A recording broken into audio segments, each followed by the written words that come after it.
Welcome welcome mister আদিদেব Barman, welcome. কাউকে দেখতে না পেয়ে আদি একটু নার্ভাস হয়, তবে গলায় যতটা সম্ভব সহজ করে সে বলে, কে আপনি? আর এইভাবে লুকোচুরি খেলার মানে কি?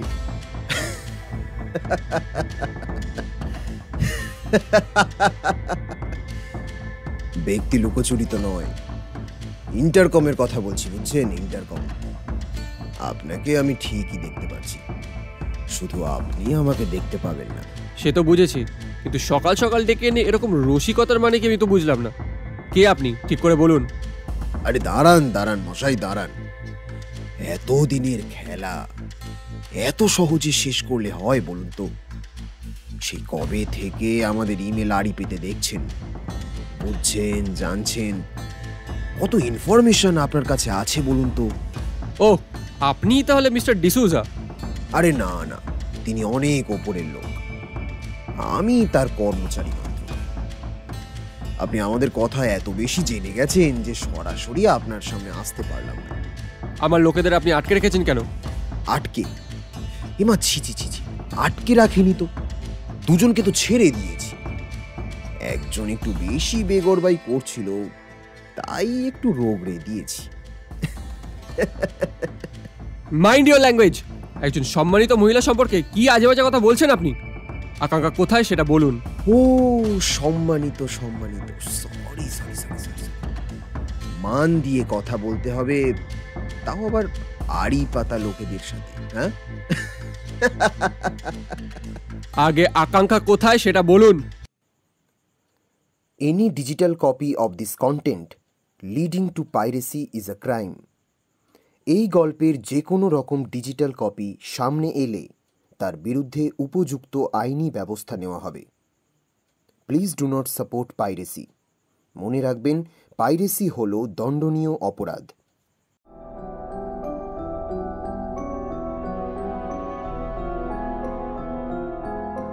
বাংলা ও বিশ্ব সাহিত্যের রোমাঞ্চময় গল্পের ঝুলি দিয়ে সাজানো আমাদের এই বিশেষ উপস্থাপনা দ্য অ্যাডভেঞ্চার স্টেশন। আজকে আপনাদের জন্য রয়েছে পিয়ালি পালের লেখা অপারেশন রেড কোড। পিয়ালি পাল রবীন্দ্রভারতী বিশ্ববিদ্যালয় থেকে ইংরেজি বিষয়ে স্নাতকোত্তর পাশ। আরও আনন্দ ও দৈনিক কণ্ঠ পত্রিকায় ওনার কবিতা প্রকাশিত হয়েছে। রহস্য রোমাঞ্চ গল্প, ডিটেকটিভ গল্প, সামাজিক ও ফিকশন গল্পে পারদর্শী। আজকের গল্প পাঠে সৌমিক এবং গল্পের সূত্রধর আমি, স্বর্ণাভ। গল্পটির অন্যতম প্রধান চরিত্রে রয়েছে শিলাদিত্য চ্যাটার্জি। অসংখ্য ধন্যবাদ আমাদের ডাকে সাড়া দেওয়ার জন্য। শুরু হচ্ছে আমাদের আজকের উপস্থাপনা, অপারেশন রেড কোড। আদির পুরো নাম আদিদেব বর্মন, বাড়ি পুরুলিয়া জেলার পঞ্চগ্রামে। ছোট থেকেই ভীষণ ধীর স্থির বুদ্ধিমান ছেলেটা বড় হয়ে গ্রামের নাম উজ্জ্বল করবে এ এক প্রকার সকলেই নিশ্চিত ছিল। বাবা গ্রামের ছোট্ট একটি মনোহরা দোকানের মালিক, আর মা, তাকে সে চোখেই দেখেনি জন্ম থেকে। তবে বাবা তাকে এতটুকু অযত্ন করেনি, গ্রামের স্কুলে পড়াশোনা করিয়েছে। স্কুলের স্যারদের সহযোগিতায় ভীষণ ভালো ফল করেছিল আদি। গ্রামের ছেলে হওয়ায় খেলাধুলায় পটু, এছাড়াও সে ছিল ব্যায়ামবীর। ছোট থেকেই পুলিশ হওয়ার স্বাদ ছিল আদির মনে। বড় হয়ে আইপিএস পরীক্ষায় সফল হয়ে আজ সে একজন নামকরা পুলিশ সুপার। দিল্লি পুলিশের স্পেশাল ক্রাইম ব্রাঞ্চের অফিসার আদিদেব বর্মন, যার চোখ এড়িয়ে মাছি গলানোর পর্যন্ত উপায় নেই। তীক্ষ্ণ পর্যবেক্ষণ ও বুদ্ধিমত্তা তাকে ডিপার্টমেন্টে আলাদা করেছে না। বর্তমানে একটি প্রজেক্টে আরও কয়েকজনের সাথে মিটিং সারতে গেছে হোম মিনিস্টার অফিসে। আসলে উদ্যোক্তা সেই। কয়েকদিন আগে কাশ্মীর সীমান্তে বর্ডার সিকিউরিটি ফোর্সের একজন অফিসারের সাথে আলাপ হয় আদির। সেখানেই কথা প্রসঙ্গে উঠে আসে তখত-ই-লস্কর-ই নামক তালিবান সংগঠনের কথা। পাকিস্তানি এই সংগঠনের মূল চক্র ছড়িয়েছে বিভিন্ন দেশে।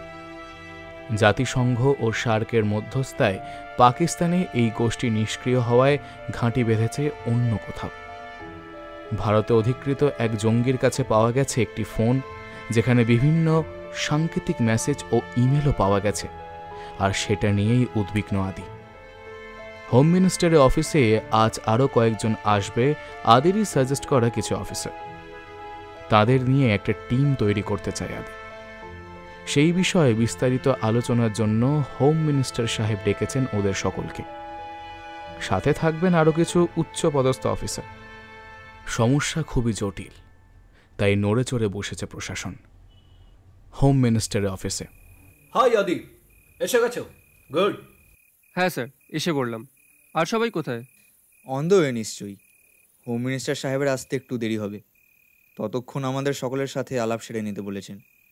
তুমি নাকি একটা টিম করবে ভেবেছো? হ্যাঁ স্যার, আমি আপনাকেও মেল করেছিলাম আর হোম মিনিস্টার সাহেবকেও মেল করেছিলাম। উনি বললেন এখানে এসে সবটা বোঝাতে। হ্যাঁ, মেলটা আমি পেয়েছি। তারপর স্যারও ফোন করে আমায় জানালেন বিষয়টা। রীতিমতো ভয়াবহ ব্যাপার, কিন্তু তুমি শিওর এই কোর টিম নিয়ে তুমি এতটা এগাতে পারবে? আর বিদেশের শত্রু বলে কথা, রিস্ক একটু বেশি হয়ে যাবে না? স্যার, আমি সব দিকটা চিন্তা করেই বলছি। বেশি লোকজন নিলে কথা ছড়িয়ে পড়তে পারে, সেক্ষেত্রে আরও সমস্যা বাড়বে, শত্রুরা অ্যালার্ট হয়ে যাবে। আমি এখনই কিছু চাওর করতে চাই না, আর আমার টিমমেটদের ওপর আমার সম্পূর্ণ আস্থা আছে। ওরা এক একজন রত্ন, বেছে বেছে জোগাড় করেছি ওদের আমি। আমরা কাজটা করতে পারবো বলেই বিশ্বাস আমাদের।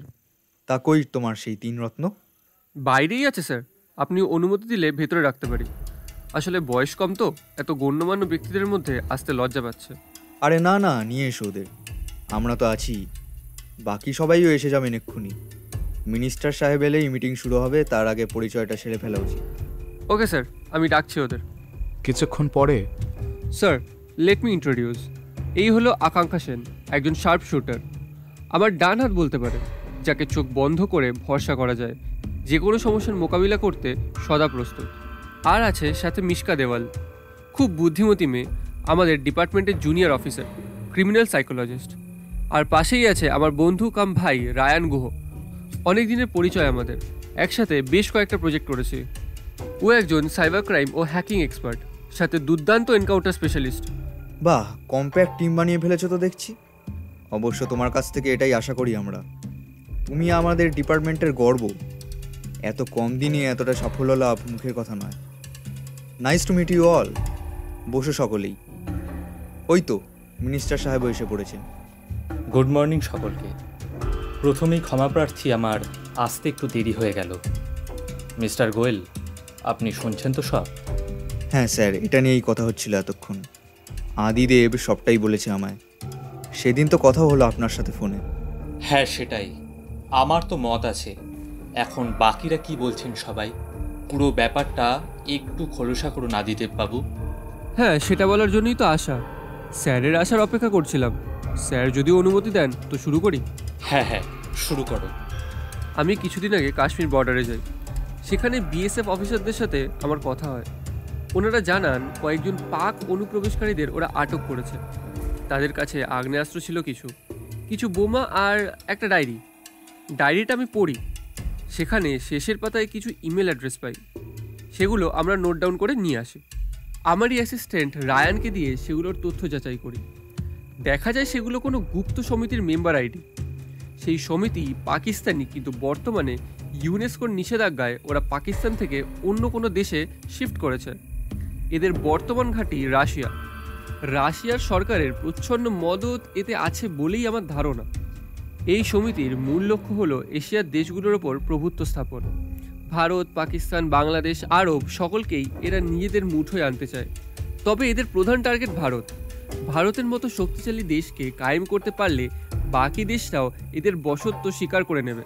তাই এদের লক্ষ্য হলো ভারতের বিভিন্ন জায়গায় বোমাবাজি, আতঙ্ক সৃষ্টি করে দেশকে চাপে রাখা। ছোটোখাটো কিছু প্ল্যান এরা আগেও করেছে। আমরা কিছুটা আগে থেকে সতর্ক হয়ে প্রতিরোধও করেছি। ইদানিং ওদের মেল হ্যাক করে বড়সড় কোনো প্ল্যানের প্রস্তুতির খবর পাচ্ছি। তাই সকলকে জানিয়ে আমরাও একটা মিশনে এগোতে চাই। ওদের আগামী প্ল্যান কার্যকর হলে দেশের সমূহ বিপদ। সেসব তো না হয় বুঝলাম, কিন্তু তুমি এগোবে কিভাবে? মানে তোমার প্ল্যান কি? স্যার ক্ষমা করবেন, এখনই পুরো প্ল্যানটা ডিসক্লোজ করতে পারবো না। তবে আমি একটা কোর টিম বানিয়ে আমার মতো করে এগোতে চাই, আর সেটার পারমিশন নিতেই আজ এখানে আসা আমাদের। আদি, তোমার উপর আমাদের পূর্ণ আস্থা আছে। আগেও তুমি নিরাশ করনি, আর এবারেও যে করবে না সেটাও আমি জানি, কিন্তু রিস্ক কিন্তু এবার অনেকটাই বেশি। বিদেশের শত্রুদের সাথে মোকাবিলা করা এত কিন্তু সহজ নয়। অনেক কূটনীতি আছে, স্বরাষ্ট্র দপ্তরকে অনেক জবাবদিহি করতে হয় আমার। একটা কিছু এদিক থেকে ওদিক হলে প্রাইম মিনিস্টার থেকে রাষ্ট্রপতি কেউ কিন্তু ছেড়ে কথা বলবে না। আর সঙ্গে তুলোধনা করার জন্য মিডিয়া তো আছেই। বুঝতেই তো পারছো আমাকে কত দিক সামলাতে হয়। হ্যাঁ স্যার, আমি সবটাই জানি। তবে একবার দেশের নিরাপত্তার কথাটাও ভাবুন স্যার। অকালে বহু মানুষের প্রাণ গেলে নিজেদের কখনো ক্ষমা করতে পারবো আমরা? আমাদের মূল লক্ষ্যই তো দেশের সেবা আর দশের সেবা। কমিশনার সাহেব, আপনি কিছু বলুন প্লিজ। স্যার, আমার মনে হয় আদি একদম ঠিক কথা বলছে। আপনি একটু কনসিডার করুন। না মিস্টার গোয়েল, এত বড় রিস্ক মাত্র 4 জন বাচ্চা ছেলে মেয়েদের হাতে আমি কখনোই দিতে পারবো না। ওপরতলার পারমিশন লাগবেই।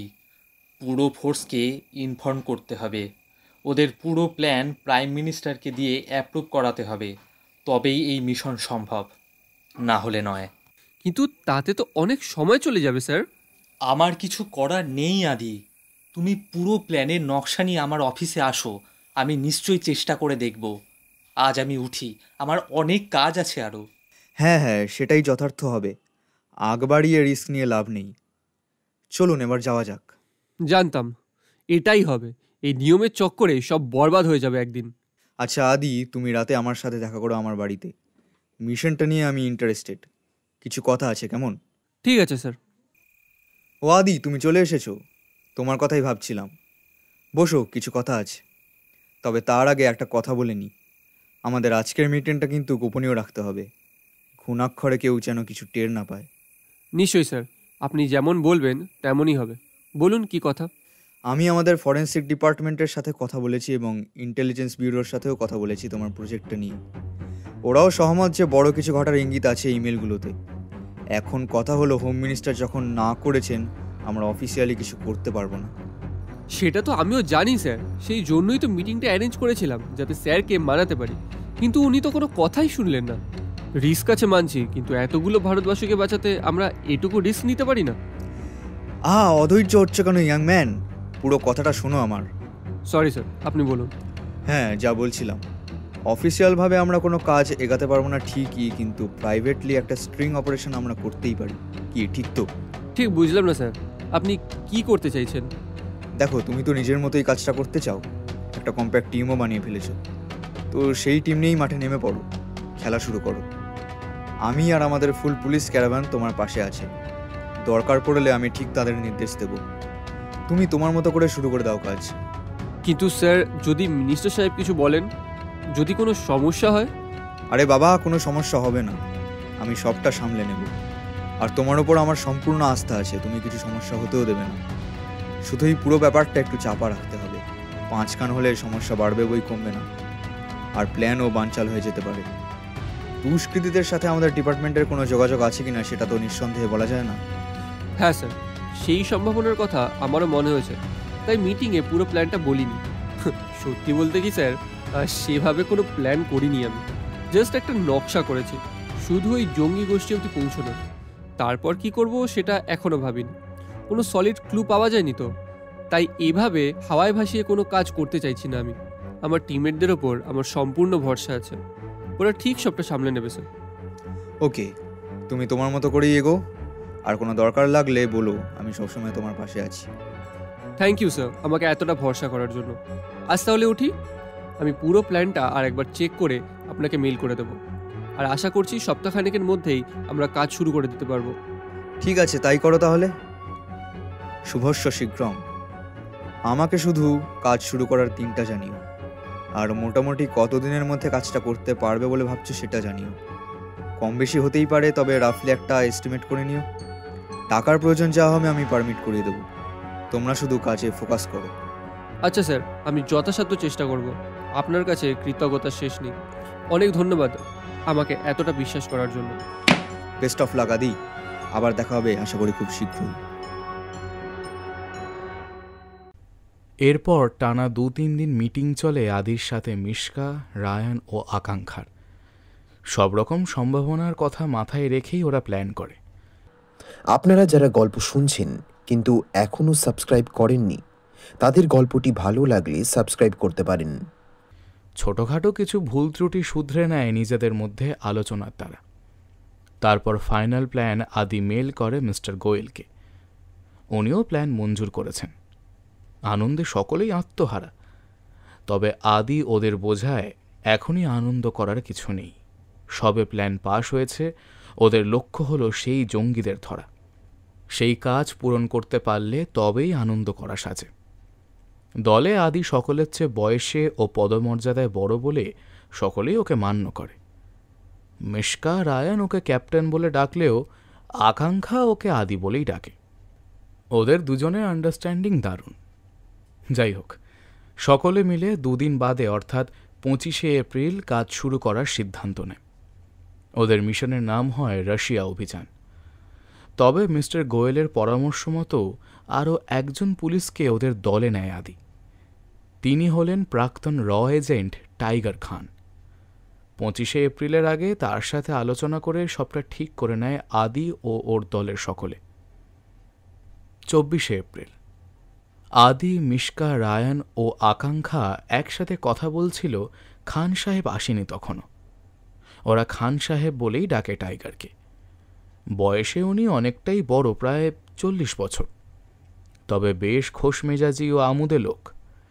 সবই ঠিক আছে, তবে সকলেই নতুন মেম্বার দলে যোগ করানোর বিপক্ষে ছিল। সেই কথাই হচ্ছিল। ঠিক এমন সময় আদি, আমার কিন্তু এখনো মনে হয় খান সাহেবকে আমাদের দলে না ঢোকালেই ভালো করতে। মিশকা ও রায়ানও সহমত জানায়। দেখো, তোমরা যা বলছো মানছি, কিন্তু ভেবে দেখো কমিশনার সাহেব আমাদের জন্য কতটা করলেন। উনি পার্সোনালি একজনকে রেফার করলেন, তাকে বাদ দিয়ে কি করে? তার ওপর খান সাহেব একজন র এজেন্ট ছিলেন। আমার তো মনে হয় আমাদের এই কাজে উনি সহযোগিতাই করতে পারবেন। দেখো যা ভালো বোঝো। দেখো আকাঙ্ক্ষা, এটা রাগ অভিমানের সময় নয়। ভারত তথা বিশ্বের ওপর একটা গভীর ষড়যন্ত্রের খেলা চলছে। আমাদের সেটা স্ট্রেস করতে হবে। ভারত তথা বিশ্বের ওপর একটা গভীর ষড়যন্ত্রের খেলা চলছে, আমাদের সেটা ট্রেস করতে হবে। এখন নিজেদের মধ্যে ভুল বোঝাবুঝিগুলোকে প্রশ্রয় দিলে চলে? রাগ অভিমান নয়, আমার যেটা মনে হলো সেটাই বললাম। এবার তুমি ক্যাপ্টেন, তোমার কথাই শেষ কথা। আগেও আমরা অনেক মিশনে একসাথে কাজ করেছি আদি। আমাদের 4 জনের বন্ডিংই আলাদা। হুট করে নতুন লোক ঢোকানোতে আমার আপত্তি, সেটাই বললাম জাস্ট। আমিও কিন্তু আকাঙ্ক্ষাদির সাথে একমত। নতুন মেম্বারের সাথে টিউন করতে আমারও ভালো লাগছে না ক্যাপ্টেন। কি হচ্ছে সব ছেলে মানুষই? আর একদিনও বাকি নেই মিশনের, সব প্ল্যান কমপ্লিট, আর এখন এসব কথা উঠছেই বা কেন? সবাইকে রিকোয়েস্ট করব, ব্যাক টু ওয়ার্ক প্লিজ। এখন উনি এসে পড়বেন, আর এই নিয়ে যেন কোনো কথা না শুনি আমি। It's my order. Okay captain. আকাঙ্ক্ষা কিছু না বলেই চলে যায় নিজের জায়গায়। একটু পরেই খান সাহেব আসেন। এসেই হৈ হৈ করে ওঠেন একেবারে। কি সবাই কেমন আছো? গা গরম করে নিয়েছো তো? কালই তো বিশ্বযুদ্ধ শুরু। আসুন খান সাহেব, আপনারই অপেক্ষায় ছিলাম আমরা। মোটামুটি সব জোগাড় করে নিয়েছি আমরা। কাল থেকে মিশন শুরু হবে, তাই একবার ফাইনাল রিভিশন দিতে চাই। হ্যাঁ হ্যাঁ, নিশ্চয়ই, শুরু করো আদি। তো সবাই তো মোটামুটি ছকটা জানোই। আমরা এ পর্যন্ত যা ইমেল বা রেকর্ড পেয়েছি, সেই ভিত্তিতে ওদের একটা দল আমাদের দেশে আসছে কাল। তাদের মেইন টার্গেট হলো জায়গা রেকি করে ওপরতলায় খবর পাঠানো। কিছু কিয়স্ক তাদের অলরেডি বানানো আছে ভারতের বিভিন্ন প্রান্তে। তাদের মাধ্যমেই তারা অলরেডি প্ল্যান করে ফেলেছে নাশকতা হামলার। হতে পারে সেটা বোম ব্লাস্ট বা অন্য কোনো উপায়। তাই আমাদের কাজ হবে ওই টিমকে অনুসরণ করা আর ওদের আগামী পদক্ষেপ ট্রেস করা। কান টানলে মাথা আসে নিশ্চয়ই প্রবাদটা সবাই জানো। তাই এক্ষেত্রেও ওদের ট্র্যাপে ফেলে আমাদের মূল চক্রের কাছে পৌঁছতে হবে, আর সেটা যত তাড়াতাড়ি সম্ভব ততই ভালো। আমার কিছু বলার আছে এখানে। আমরা তো কালই রওনা দেব দিল্লিতে, কিন্তু ওখানে গিয়ে যদি কোনো অসুবিধা হয় তবে ওখানকার পুলিশ কি হেল্প করবে না এ ব্যাপারে? দেখো, সকলেই জানো এটা একটা স্ট্রিং অপারেশন। আমাদের কজন ছাড়া এ ব্যাপারে কেউ কিছু জানে না। সেক্ষেত্রে বিপদ কিছু হলে নিজেদেরই সামলাতে হবে। তবে মিস্টার গোয়েল বলেছেন উনিও হেল্প করবেন। তবে প্রাথমিকভাবে আমার যা মনে হয়, এতে বেশি লোককে না ঢোকানোই ভালো। দেখি না আমরা কতদূর কি করতে পারি। আমিও ক্যাপ্টেনের সাথে একমত। আমরা যতটা পারি নিজেরাই করব। আর কারোর কিছু বলার আছে? উপস্থিত সকলেই জানায় তাদের কিছু বলার নেই। সকলকে বিদায় জানায় আদি। আগামীকাল দিল্লি এয়ারপোর্টে সকলের সাথে মিট করবে বলে। সকলেই ছদ্মবেশে থাকবে, কে কোন বেশ নেবে সেগুলো আগে থেকেই ঠিক করা আছে। লুক টেস্টও হয়ে গেছে। আগামীকাল সকলকে নিজের পজিশন মতো পৌঁছে যাওয়ার নির্দেশ দিয়ে মিটিং শেষ করে আদি। মিটিং শেষে সকলে চলে গেলেও আকাঙ্ক্ষা যায় না, দাঁড়িয়ে থাকে কিছুক্ষণ। আদি ওর কাছে গিয়ে সরি বলে। আসলে আদি বাইরে থেকে যতই কঠোর হোক না কেন, ভিতর থেকে সে খুবই নরম। সে বুঝতে পারে আকাঙ্ক্ষা কষ্ট পেয়েছে, আর আকাঙ্ক্ষাও বাইরে থেকে স্ট্রং দেখালেও আদির ছোটোখাটো আচরণ পরিবর্তনে সে কষ্ট পায়। এটা ভেবে ওর আরও খারাপ লাগে যে আদি এসব জানা সত্ত্বেও ওর সাথে রুড বিহেভ করে। প্লিজ আকাঙ্ক্ষা, মন খারাপ করো না। জানো তো তোমার ওপর আমি কতটা ভরসা করি। সেই তুমি যদি আমার প্ল্যানের প্রশ্ন তোলো। ভুল বলছো আদি, আমি তোমার প্ল্যান নিয়ে কিছু বলিনি, বলেছি ওই লোকটাকে ইনক্লুড করা নিয়ে। আমি নিরুপায় আকাঙ্ক্ষা, প্লিজ বোঝার চেষ্টা করো। কমিশনার সাহেবের সাজেশন না নিলে ওনাকে অপমান করা হয়, যেখানে উনি আমাদের জন্য এত বড় একটা রিস্ক নিচ্ছেন। যা ইচ্ছা করো। প্লিজ এভাবে বলো না। কালকে খুব ভাইটাল একটা দিন। আজ তুমি এভাবে বিহেভ করলে আমি কি করবো বলো তো? কেন? তোমার খান সাহেব আছেন তো, উনি সবটা ম্যানেজ করবেন। উনি কি তোমার মতো শার্প শোটার নাকি? আর তুমি ভরসা না দিলে আমি বা সবটা সামলাবো কিভাবে? তুমি কি চাও মিশনটা সাকসেসফুল না হোক? দেশের ঊর্ধ্বে আমার কাছে কোনো কিছুই নয়। আমাদের পার্সোনাল সমস্যায় এর ওপর কোনো প্রভাব পড়বে না, নিশ্চিন্ত থাকতে পারো। সে আমিও জানি, তাই তো চোখ বন্ধ করে তোমাকেই শুধু ভরসা করি। তবে অমন গোমরা মুখে থাকলে আমি যে সব ভুলে যাব। সেই নাটক যত। যাও, অনেক হয়েছে, আমি আসছি এবার। কাল দেখা হবে, আর তুমি সময় মতো খেয়ে শুয়ে পড়ো। গুড মর্নিং মেসেজটা যেন পাই সময় মতো, নইলে আবার আমার ঘুম ভাঙবে না। বুঝলাম। কোনোদিনও ফেল হয়েছে? ঠিক সময় মতো পেয়ে যাবে। আসি আজ। ঠিক আছে, গুড বাই। পরের দিন 25শে এপ্রিল। গুপ্ত ইয়ারফোনে সকল টিমমেটদের পজিশনে থাকতে বলে আদি। ইন্টারন্যাশনাল ফ্লাইট এসে গেছে। যাত্রীরা এক এক করে বেরিয়ে আসছে, আর তাদের মধ্যেই আছে কয়েকজন কালপ্রিট। ওরা সংখ্যায় কতজন বা কি বেশি আছে আদিরা কিছুই জানে না, শুধু জানে ওদের রিসিভ করতে আসবে যারা, তাদের সংকেত ওয়েলকাম নোট। ওটুকু সম্বল করে ওদের অনুসরণ করা ভীষণই কঠিন, তবুও এই রিস্কটা নিতেই হতো। দুজন ড্রাইভার, একজন কুলি আর দুজন সাধারণ যাত্রী সেজে অপেক্ষায় আছে ওদের। ইতিমধ্যে ওদের যারা রিসিভ করতে আসবে তারাও উপস্থিত। আস্তে আস্তে দেখা গেল ওদের মোট 4 জন এসেছে। দুজন দুজন করে ভাগ করে দুটো গাড়িতে বসলো ওরা। সাধারণ যাত্রী বেশে দুজন ধাওয়া করলো ওদের। ড্রাইভার তো চেনাই, একজন চলেছে পাম অ্যাভিনিউর দিকে, আরেকজন চাঁদনি চকের উদ্দেশ্যে। কুলি বেশে মিস্টার খান ইতিমধ্যেই ওনার কাজ করে ফেলেছেন। ওদের ব্যাগে লাগানো হয়ে গেছে স্বয়ংক্রিয় চিপ, যার সাহায্যে ওদের গতিবিধি, কথাবার্তা সব রেকর্ড করা যাবে। খান সাহেব এয়ারপোর্ট থেকে সোজা চলে যান আদির বাড়ির অফিসে, যেখানে সব সেট আপ আছে। ওখান থেকে লক্ষ্য রাখতে পারবেন দুষ্কৃতীদের যাতায়াতে। আদি আর আকাঙ্ক্ষা একটা গাড়িতে, আরেকটা গাড়িতে রায়ান আর মিশকা। পাম অ্যাভিনিউর দিকের গাড়িতে মোট 4 জন। 2 জন নিতে গেছিল আর 2 জন এসেছে যারা। ওদের মধ্যে সব কথাই কোডে হচ্ছে, ফলে বোঝার কোনো উপায় নেই। খান সাহেব সবই শুনতে পাচ্ছেন, কিন্তু বুঝতে পারছেন না কিছুই। ওদিকে মিশকা আর রায়ানের সামনের গাড়িটা হঠাৎ দিক চেঞ্জ করল। শহরের ভিতরে না গিয়ে পাশে একটা গ্রামের ভিতর ঢুকলো সেই গাড়ি। শুধু অনুসরণ করার ইনস্ট্রাকশন আছে, তাই রায়ানও গাড়ি ঘোরায়। মিশকা একবার চেষ্টা করে আদির সাথে যোগাযোগ করার, কিন্তু তাতে কোনো লাভ হয় না। গ্রামের মধ্যে ঢুকে হঠাৎই ভ্যানিশ হয়ে যায় সামনের গাড়িটা। বেশ কিছুটা দূর থেকে রায়ানরা ফলো করছিল, নইলে ওদের সন্দেহ হওয়ার চান্স থাকে। এতক্ষণ সামনেই ছিল, কিন্তু কোথায় গেল কিছুই বুঝতে পারল না ওরা। রাস্তার মাঝে গাড়িটা দাঁড় করিয়ে কি করবে ভাবছিল, ঠিক এমন সময় সন্ডা মার্কা কতগুলো লোক এসে হামলে পড়ে গাড়ির ওপর। ওদের বের করে হাত পা চোখ বেঁধে নিয়ে যায় কোনো এক পুরনো বাড়ির গুদাম ঘরে। আদিদের সাথে ওদের সংযোগ পুরোপুরি বন্ধ হয়ে যায়। এদিকে খান সাহেবও কোনো ট্রেস পাচ্ছে না ওদের। আদি আর আকাঙ্ক্ষা ওদের সামনের গাড়ি ফলো করে লোকেশন দেখে ফিরে আসে আদির বাড়িতে। খান সাহেব পুরোটা জানায় ওদের। শুনে আদি বিচলিত হলেও মুখে কিছু প্রকাশ করতে পারে না। তাহলে আদি, আমাদের এবার কি করণীয়? কিছুই তো বুঝতে পারছি না। ওরা নিশ্চয়ই কোনো বিপদে পড়েছে, কিন্তু কোথায় আছে সেটাই তো জানা মুশকিল। আচ্ছা, যতদূর লোকেশন ট্র্যাক করা গেছে সেখানে গিয়ে খোঁজ খবর নিলে হয় না? সে হয়, কিন্তু এসব করতে গিয়ে আমরা আসল লক্ষ্য থেকে সরে যাব, আর সেটাই বোধহয় ওদের প্ল্যান। তাহলে রায়ান আর মিশকার কি হবে? ওদের এভাবে বিপদের মধ্যে ফেলে রেখে দিতে পারি না আমরা, তাই না? দাঁড়াও, একটু ভাবতে দাও আমাকে। আজ রাতটুকু সময় দাও, একটু ভেবে দেখি সবটা। কাল সকালে আবার সবার সাথে দেখা হবে, দেখছি কি করা যায়। ওকে আদি, আমি উঠছি এবার। কাল সকালেই আবার আসবো তাহলে। See you tomorrow.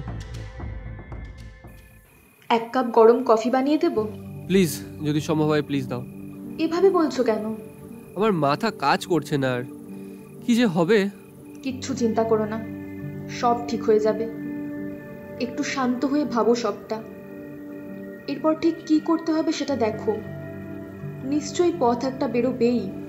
তার মধ্যে যদি ওরা রায়ান আর মিশকাকে মেরে ফেলে? না, এত কাঁচা কাজ করবে না ওরা।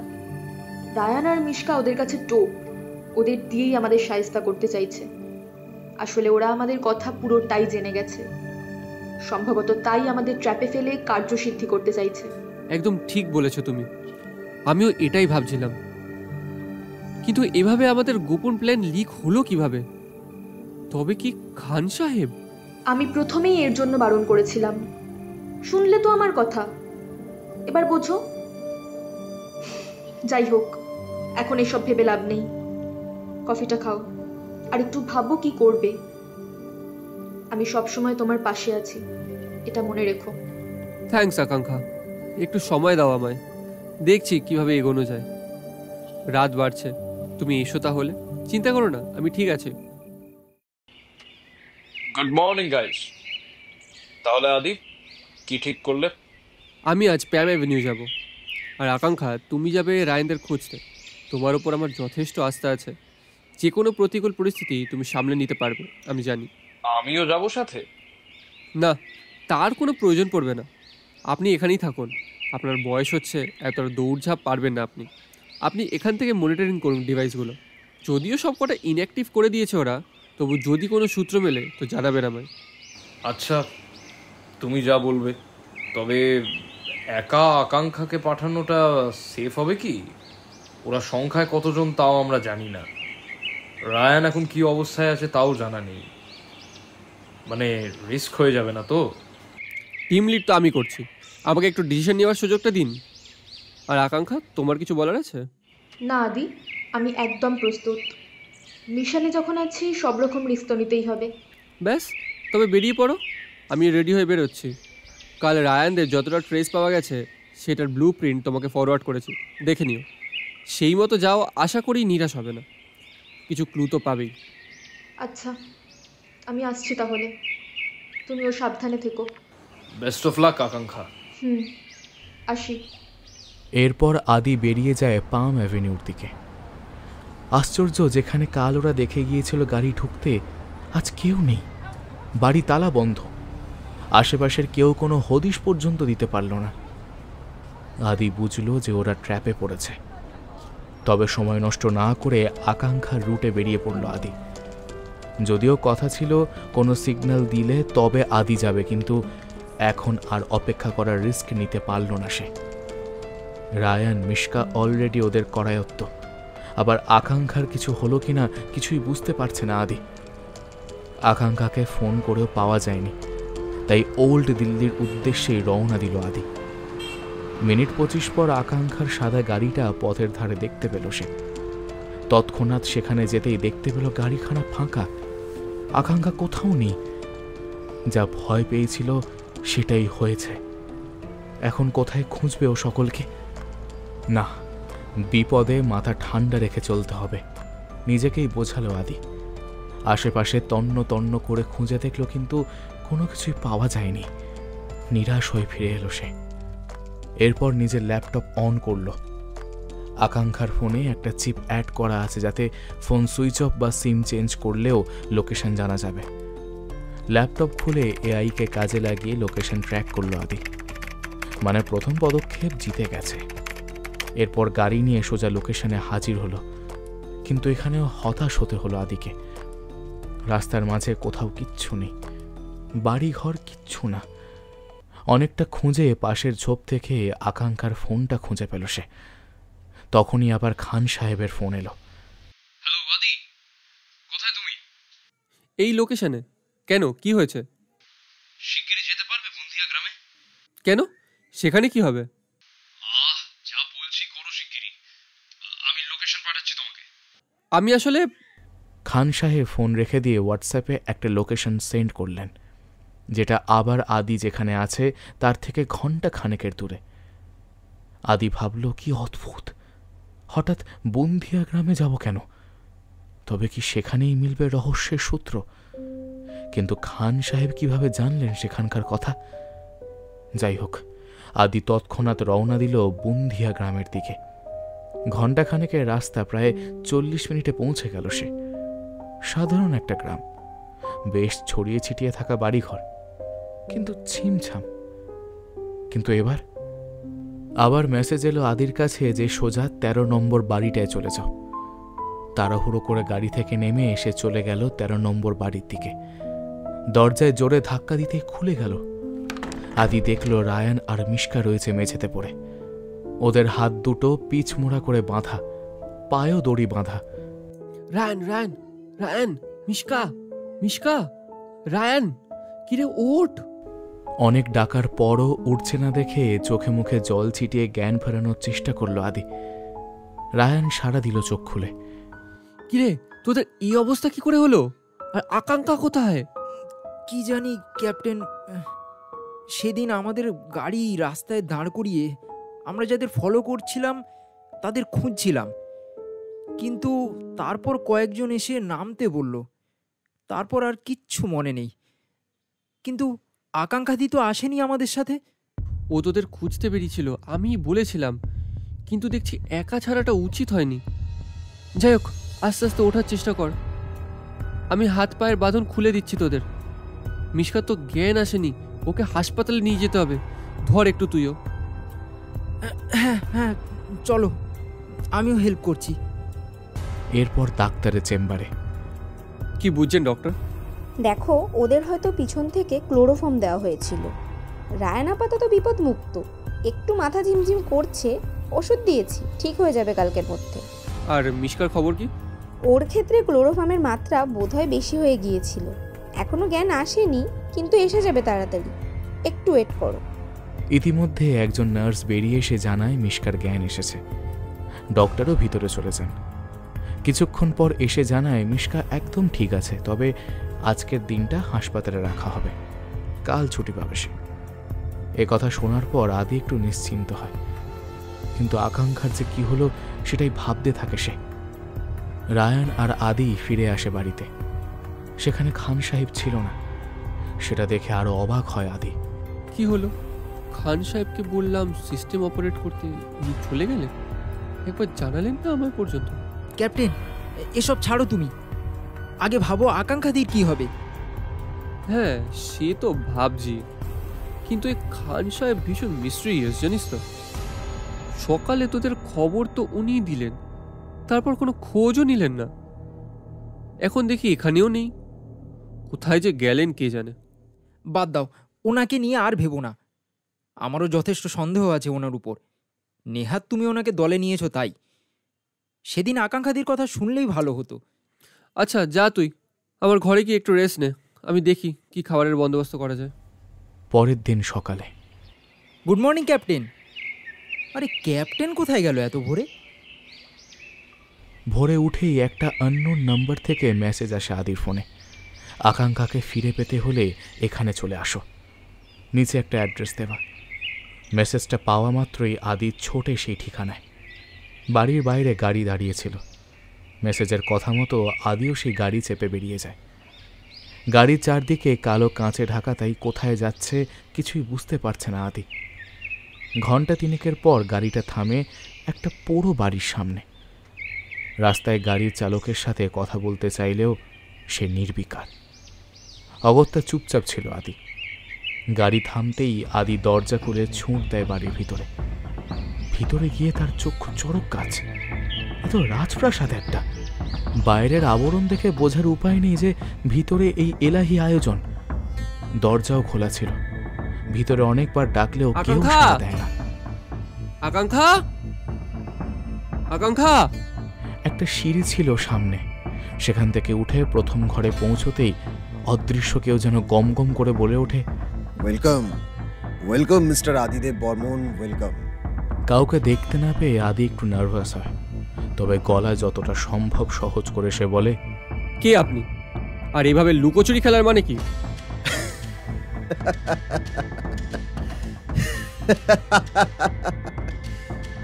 ব্যক্তি লুকোচুরি তো নয়, ইন্টারকমের কথা বলছি, বুঝছেন? ইন্টারকম। আপনাকে আমি ঠিকই দেখতে পাচ্ছি, শুধু আপনি আমাকে দেখতে পাবেন না। সে তো বুঝেছি, কিন্তু সকাল সকাল ডেকে এনে এরকম রসিকতার মানে কি আমি তো বুঝলাম না। কে আপনি ঠিক করে বলুন। আরে দাঁড়ান দাঁড়ান মশাই, দাঁড়ান। এতদিনের খেলা এত সহজে শেষ করলে হয় বলুন তো? সেই কবে থেকে আমাদের ইমেল আড়ি পেতে দেখছেন, বুঝছেন, জানছেন, কত ইনফরমেশন আপনার কাছে আছে বলুন তো? ও, আপনি তাহলে মিস্টার ডিসুজা? আরে না না, তিনি অনেক ওপরের লোক, আমি তার কর্মচারী মাত্র। আপনি আমাদের কথা এত বেশি জেনে গেছেন যে সরাসরি আপনার সামনে আসতে পারলাম না। আমার লোকেদের আপনি আটকে রেখেছেন কেন? আটকে? এমা ছি ছি ছি ছি, আটকে রাখিনি তো, দুজনকে তো ছেড়ে দিয়েছি। একজন একটু বেশি বেগরবাই করছিল, তাই একটু রোগড়ে দিয়েছি। Mind your language. একজন সম্মানিত মহিলা সম্পর্কে কি আজে বাজে কথা বলছেন আপনি? আকাঙ্ক্ষা কোথায় সেটা বলুন। ও সম্মানিত, সম্মানিত, সরি সরি সরি সরি, মান দিয়ে কথা বলতে হবে, তাও আবার আড়ি পাতা লোকেদের সাথে। হ্যাঁ, আগে আকাঙ্ক্ষা কোথায় সেটা বলুন। হ্যাঁ, আকাঙ্ক্ষা কোথায় সে তো বলবো, তার জন্যই তো আপনাকে এখানে নিয়ে আসা। আচ্ছা, তার আগে আমাদের সম্পর্কে যা যা জেনেছেন সব ইনফরমেশন ফেরত দিন তো। আর আমাদের যে প্ল্যানটা সেটা বলুন, নইলে আপনার যে বেঁচে থাকা রিস্ক আছে। You coward! আমাদের এভাবে বন্দি করে প্ল্যান জানতে চাও? দম থাকলে সামনে এসে লড়ো, বুঝবো কত পাওয়ার তোমাদের। অন্য দেশে এসে লুকিয়ে শয়তানি করে যাবে, আর আমরা তোমায় ছেড়ে দেবো ভেবেছ?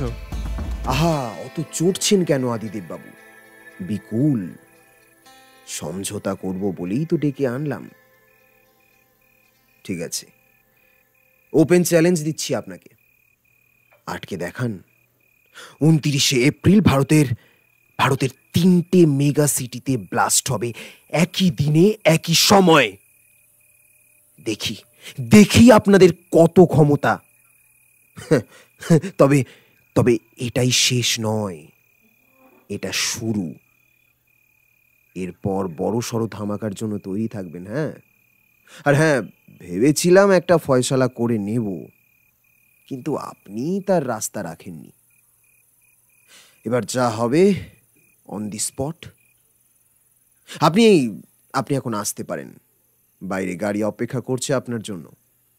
কিন্তু আকাঙ্ক্ষা, তার কি খবর?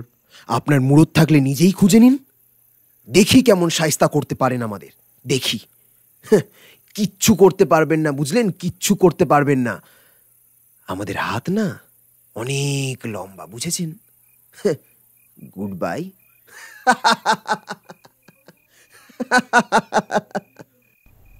বেরিয়ে আসে সেই ঘর থেকে। অপমানে চোখ মুখ লাল হয়ে গেছে। ভাবে বদলা তো নিতেই হবে, কিন্তু কিভাবে সেটাই বুঝে উঠতে পারে না সে। যাই হোক, বাইরে থাকা সেই একই গাড়িতে চড়ে আবার বাড়ি ফিরে আসে আদি। আসার সাথে সাথেই রায়ান বলে ওঠে, আরে তুমি তো আজব লোক ক্যাপ্টেন, সেই ভোরবেলা বেরিয়ে গেছো, একবার ইনফর্ম তো করে যাবে আমায়। কি দুশ্চিন্তা হচ্ছিল? ওদিকে হাসপাতাল থেকে ফোন করেছিল, মিশকাকে ওরা ছেড়ে দিয়েছে, ওর মা বাবা গেছিল সেখানে। আপাতত 2 দিন বেড রেস্ট দিয়েছে ডাক্তার। মিসকা বলল ও আপাতত সুস্থই আছে, 2 দিন পরেই আসবে এখানে। আচ্ছা সে ঠিক আছে, কিন্তু শোন রায়ান, আমরা বড় বিপদে ফেসে গেছি রে। কেন ক্যাপ্টেন, কি হলো আবার? সবটাই খুলে বলছি তোকে, সকাল থেকে যা যা ঘটেছে। উফ, তাহলে তো খুব বিপদ। কি করবে এবার? কমিশনার সাহেবের সঙ্গে কথা বলতে হবে। আর্ন পুলিশ ফোর্স দরকার, আর একসাথে 3টে সিটিতে কিভাবে কি করব কিছুই জানি না। তাহলে চেষ্টা তো করতেই হবে, জান প্রাণ লড়িয়ে দিতে হবে, যে করেই হোক ওদের ট্রেস করতেই হবে আমাদেরকে। রায়ান, তাড়াতাড়ি অফিস ঘরে আয় আমার, দেখি কি করা যায়। ওকে ক্যাপ্টেন। সবই তো শুনলি, এবার কি করা যায় বলতো? 3টে মেগা সিটিতে ব্লাস্ট! উফ, শুধু এটুকু ক্লু দিয়ে কি আদৌ কিছু করা যাবে ক্যাপ্টেন? নেই মামার চেয়ে কানা মামা ভালো নয় কি? 3টে মেগা সিটি মানে যেগুলো কমন সেগুলোই যদি ধরি, তাহলে দিল্লি, মুম্বাই আর কলকাতা হতে পারে। অন্যগুলো বাদ দেবে? আপাতত এটা ধরেই এগোই, কারণ এগুলো অনেক রিসোর্সের কেন্দ্রস্থল আর পপুলার, ফলে লোক এতে বেশি। এখানে কিছু হলে সারা দেশে খবর ছড়াবে, এমনকি দেশের বাইরেও, যেটা ওদের মূল লক্ষ্য, ভারতকে পর্যদস্ত করা। ও আর একটা ক্লু হলো 29 এপ্রিল, কিন্তু ওই দিনটাই কেন বেছে নিল ওরা? র্যান্ডম হয়তো বেছেছে। না রায়ান, আমার তা মনে হয় না। ওরা অনেক আটঘাট বেঁধেই কাজে নেমেছে, তাই একটা ডেট ফাইনাল করা ওদের কাছে খুব ভাইটাল। তাহলে ভেবেছো কিছু এটা নিয়ে? দেখ, যদি এভাবে সাজাই 29/4/2025, তাহলে আমরা সাধারণত সালের শেষ 2টো ডিজিট লিখি, তাহলে হবে 29/4/25, মানে 29 থেকে 4 বিয়োগ করলে হয় 25, আর হতে পারে 25 বা 7 ওদের লাকি সংখ্যা। বিদেশিরা এসব সংখ্যাতত্ত্ব খুব মানে। আচ্ছা, যদি সেটাই হয়, তবে এটা ধরে আর এগোবো কি করে? এই 7 অথবা 25ই হলো মোক্ষম অস্ত্র। ওরা ডেট যদি এভাবে সাজায়, তাহলে ব্লাস্টের লোকেশনও নিশ্চয়ই এভাবে আগে থেকে বেঁচে রেখেছে। আমাদের সেটাই পয়েন্ট আউট করতে হবে। জিও ক্যাপ্টেন, কি বুদ্ধি তোমার! দাঁড়া, আগেই লাফাস না। দেখি এই 3টে শহরের মেন জায়গাগুলো, তারপর সেখানকার রোড নাম্বার বা নামের স্পেলিংগুলো দেখে মেলাতে হবে, যেগুলো 25 বা 7-এ আসে। আচ্ছা আচ্ছা, আমি বুঝে গেছি। তুমি দাও ওটা আমায়, আমি করে দিচ্ছি। বরঞ্চ তুমি একটু ফ্রেশ হয়ে কিছু খেয়ে নাও। আমার খাওয়া দাওয়া সব মাথায় উঠে গেছে রে। যেভাবে অপমানিত হলাম, তারপর আর খাওয়ার গলা দিয়ে নামবে না। ক্যাপ্টেন, আমি বুঝতে পারছি তোমার মনের অবস্থা, তবু বলবো পেটে অল্প কিছু দাও। আচ্ছা, আমি কফি আর স্যান্ডউইচ আনছি, সেটুকু অন্তত খেয়ে নাও। একে তো এই চাপ, তার উপর আকাঙ্ক্ষা মিসিং, আর ভালো লাগছে না আমার। সব ঠিক হয়ে যাবে ক্যাপ্টেন, তুমি শুধু মনের জোর রাখো, আমরা ঠিক পারবো। বলছিস? আলবাত, পারতে আমাদের হবেই। অনেক জোর পাই রে তোর কথায়। তুই শুধু আমার টিমমেট নোস, আমার ভাইও বটে। থাক, আর কিছু বলতে হবে না, এবার ফ্রেশ হয়ে আসো, আমি খাবারটা আনি। আমিও কিছু খাইনি যে। আচ্ছা আন, আমি এসে তাহলে কমিশনার সাহেবের সাথে যোগাযোগ করি। তুই এই রোডগুলো দেখে রাখ, তারপর দেখছি কি করা যায়। জো হুকুম ক্যাপ্টেন। সারাদিন কম্পিউটারে অ্যানালাইজ করে ওরা 3টে শহরের মোট 15টা স্পট খুঁজে পায়, যেগুলোতে ব্লাস্ট হওয়ার সম্ভাবনা আছে। কমিশনার সাহেবের সাথেও আদির কথা হয়ে গেছে। উনি সব জায়গায় পুলিশি পাহারার বন্দোবস্ত করে দেবেন বলেছেন। সব জায়গায় সিসিটিভি ক্যামেরা লাগানোর প্রস্তাব দিয়েছে আদি। হাতে আর মাত্র 3 দিন। এর মধ্যে সবটা কিভাবে হবে জানা নেই ওদের কারোরই। তার মধ্যে আকাঙ্ক্ষার কোনো খোঁজ পায়নি ওরা। আদি আর রায়ান সারা দিন অফিস ঘরে বসে আলোচনা করছে, বিভিন্নভাবে অপরাধীদের ট্রেস করার চেষ্টা চালিয়ে যাচ্ছে তারা। পরের দিন 27 এপ্রিল, আদি আর রায়ান তখন অফিসে আলোচনায় ব্যস্ত। হঠাৎ মিশকার আগমন। আরে মিশকা, তুই এখানে? তোকে তো ডক্টর বেড রেস্ট দিয়েছিল 2 দিন। ধুর, কত আর রেস্ট নেব, বাড়ি বসে বোরিং লাগছিল, তাই চলে এলাম। শরীর ঠিক আছে তো তোর? একদম ফার্স্ট ক্লাস। ভালো করেছিস এসে। বস, শুনে নে রায়ানের কাছে কি ঘটেছে। সব আপডেট আমি নিয়ে রেখেছি রায়ানের থেকে ক্যাপ্টেন। তুমি শুধু বলো আমি কিভাবে হেল্প করতে পারি তোমাদের। এত বড় কাজে কিছু একটু সাহায্য করতে পারলে ধন্য হব আমি। দেখ, সবই তো শুনেছিস, তাহলে এবার আমরা মোট 15টা জায়গা পয়েন্ট আউট করেছি। সেখানে সব রকম প্রতিরোধমূলক ব্যবস্থা নেওয়ার কাজ চলছে, কিন্তু ওদের গতিবিধি কি করে বুঝবো? তোর মাথায় কিছু আছে?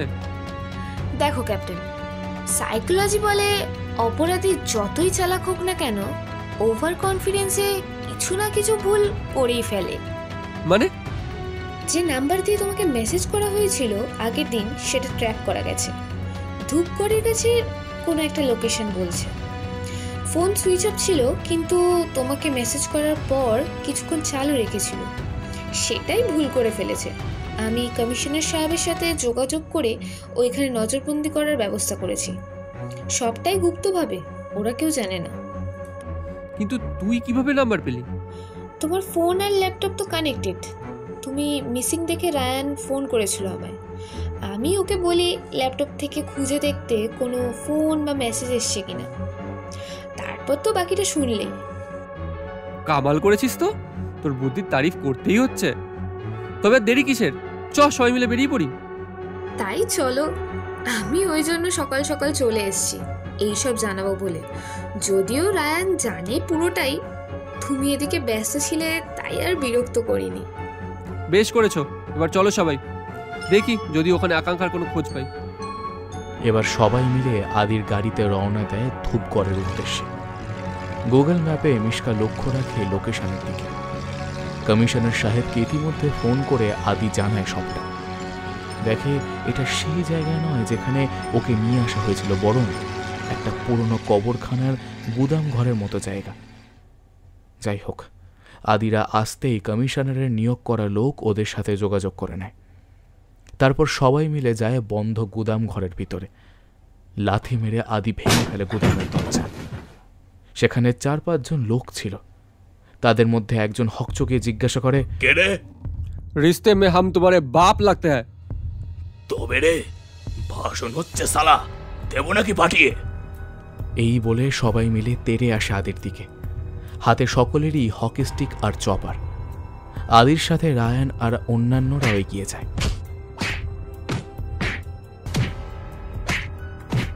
প্রচুর মারপিট চলে। এর মধ্যে একজন মিশকার দিকে তাক করে রিভলভার তুলে। মিশকা ভয় সিটিয়ে যায়। বাকিরা থেমে যায়। বেশি ফাতরামি করলে সব কটাকে শেষ করে দেব, আর আগেই মেয়েটাকে। ওকে ছেড়ে দে, সাহস থাকলে আমাদের সঙ্গে লড়াই করে দেখা। সাহসের আর কি দেখলি? হ্যাঁ, হাত উঁচু কর। শালা সব টিকটিকিগিরি করা আমাদের ওপর। বসকে জানাচ্ছি সব। এক পায়ে এগোলেই মেয়েটাকে শুট করবো বলে দিলাম। হাতে চুড়ি পড়ে আছিস নাকি বে? বাদ সব কটাকে। আমি বসকে ফোন লাগাচ্ছি। বসের কথা মতো এদের ব্যবস্থা নিতে হবে। খুব ভুল করেছিস তোরা, মেয়েটাকে ছাড়। তোরা ছাড়বো তো বটেই, আগে একটু আমোদ করি। ইউ স্কাউন্ড্রেল, ছাড় ওকে বলছি। বেশি তোড়পিও না শোনা, অত তেজ বস পছন্দ করেন না। মেনির মতো মিউ মিউ করবে। হ্যাঁ, একবার ছড়া পাই একদম স্বর্গের টিকিট হাতে ধরিয়ে ছাড়বো শোনা, একটু অপেক্ষা করো। ঠিক এমন সময় কোথা থেকে দড়ি ধরে সিনেমার মতো এন্ট্রি নেন খান সাহেব। ওকে দেখে আদিরা তো অবাক। তুমি আবার কে জাদু? হ্যাঁ, তোর জম বলেই নাক বরাবর সজোরে খুশি মারেন। অন্য লোকগুলো এগিয়ে আসে খান সাহেবকে মারতে। এরই মধ্যে আদি আর রায়ান নিজেদের ছাড়ানোর চেষ্টা করতে থাকে। আর তখনই দুমদাম করে তীব্র গতিতে গুলি করে গুন্ডাগুলোকে ধরাশায়ী করে দেয় আকাঙ্ক্ষা। আকাঙ্ক্ষাকে দেখে আদি ও বাকি সকলেই খুব খুশি হয়। এরপর খান সাহেব এসে আদি, রায়ান ও বাকি সকলকে মুক্ত করেন। আকাঙ্ক্ষা, তুমি এখানে? আর খান সাহেব আপনি বা কোথায় ছিলেন? আদি সবটাই খান সাহেবের কৃতিত্ব। আমাকে একটা পোড়ো বাড়িতে রাখা হয়েছিল, যার ভিতরটা রাজপ্রাসাদের মতো। যাই হোক, সেখানে খান সাহেব পৌঁছান আর আমাকে মুক্ত করেন। তারপর এখানকার কথা বলেন উনি। বলেন তোমাদের বিপদ হওয়ার সম্ভাবনা আছে, তাই আমরা দুজনে এখানে চলে আসি। মানে আমি তো কিছুই বুঝতে পারছি না। খান সাহেব এত কিছু জানলেন কিভাবে? উনি তো গত দুদিন আমার ওখানেও যাননি। কি করে যাই বলো? তোমরা যে আমাকে গাদ্দার ভাবছিলে। এমা ছি, এমনভাবে বলবেন না প্লিজ। আদি, আমি একজন র এজেন্ট ছিলাম, প্রায় 20 বছর ধরে এই লাইনে আছি, বুঝতে পারি সবই। আসলে কি বলতো, আমার পদবি দেখেই সবাই আমাকে জাজ করে। দেশের নুন খেয়ে বেইমানি করার বান্দা আমি নই। তোমাদের সেদিনের আচরণেই আমি সবটা বুঝে গেছিলাম। I am extremely sorry mister খান।